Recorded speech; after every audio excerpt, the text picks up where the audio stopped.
ሜርሲ ያልተጠበቀ በጣም ብዙ ነገሮችን እያከናወነች እና እያስኬደችም ትገኛለች። በመጀመሪያ ደረጃ እንግዲህ አሁን ላይ የሙስጠፋን ሚስጥሮች በእጇ አስገብታለች ማለት ነው።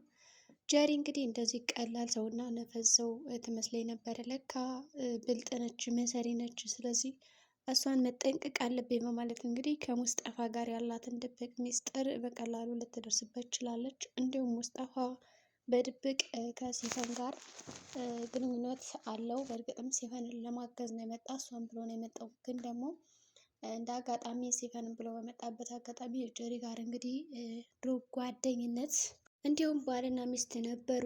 በዛ ቅጽበት እንግዲህ ሳያስበው ከጀሪ ጋር እንዲሁም ደግሞ ከድሮ ፍቅረኛው ጋር ተገናኝቷል። እናም ይህንን አጋጣሚ መጠቀም አለብኝ በማለት እንግዲህ ዋጋ ያስከፈለችውን ነገር መልሶ ለማስከፈል ይፈልጋል። በዚህም እንግዲህ ጀሪን ገንዘብ አምጭ ብሎ ጠይቋትም ነበረ። ጀሪም ቃል ገብታለት ገንዘቡ እንደምትሰጠው እና ከሰጠችው በኋላ እዛ ቤት እንደሚሄድም ነግሯታል።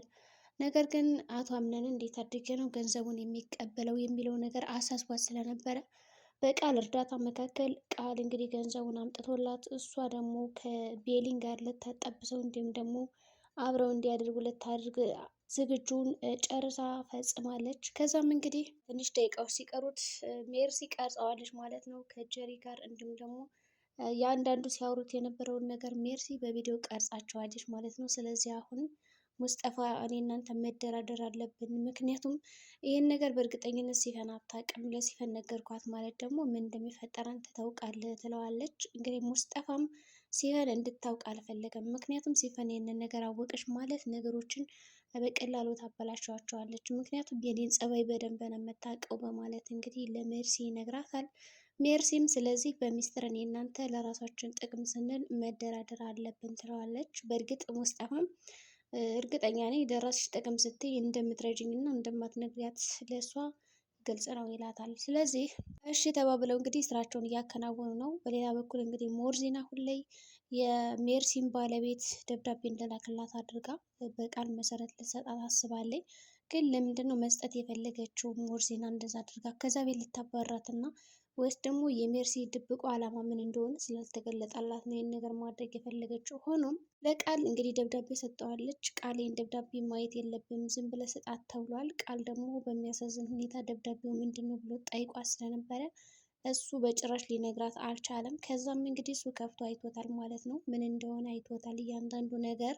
ስለዚህ ይህንን ነገር ለራሱ ሊጠቀምበት ይችላል ማለት ነው። በሌላ በኩል እንግዲህ ሞርዚና ወይዘሮ ዛራ ከዛ ቤት ልትባረር እንደሆነ በጣም ከፍቷታል። በዚህም እንግዲህ በጣም ሲለቀሱ ነበረ። እንግዲህ ዛራ ከዛ ቤት ልትባረር የቻለችበት ዋነኛ ምክንያት ሜርሲ በአቀሳሰረችው ነገር ነው።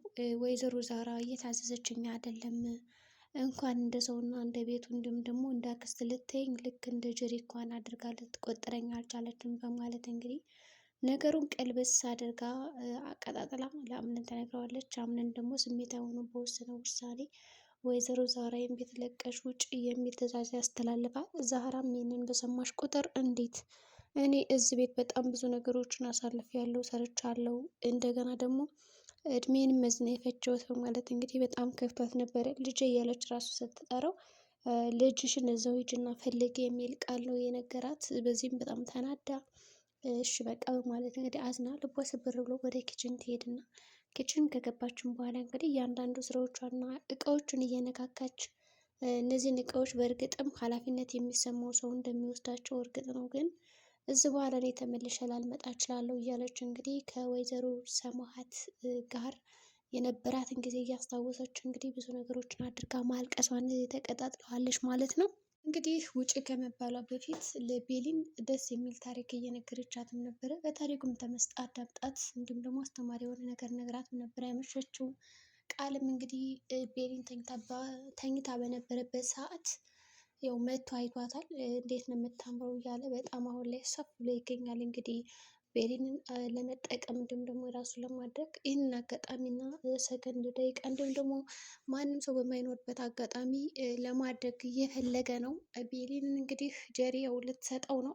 ግን በመጀመሪያ ደረጃ ጀሪ ያሰበችው ነገር ምንድን ነው?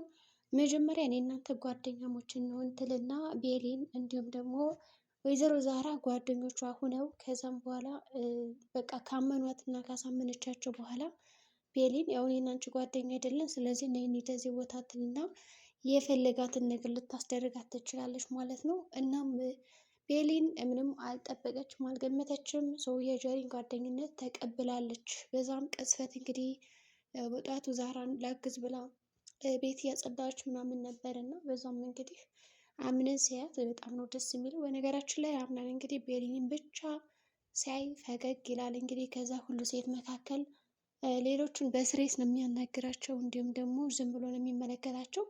እሱም እንግዲህ ችግር የለውም በማለት ያው አይቷት ተደስቶ ምናምን ወደ ስራው ይመለሳል ማለት ነው። በዚህም ጀሪ ብታያቸው ኑሮ አልቆላቸው ነበር ማለት ይቻላል። ምክንያቱም ብዙ ነገሮችን ነው የምታደርጋቸው።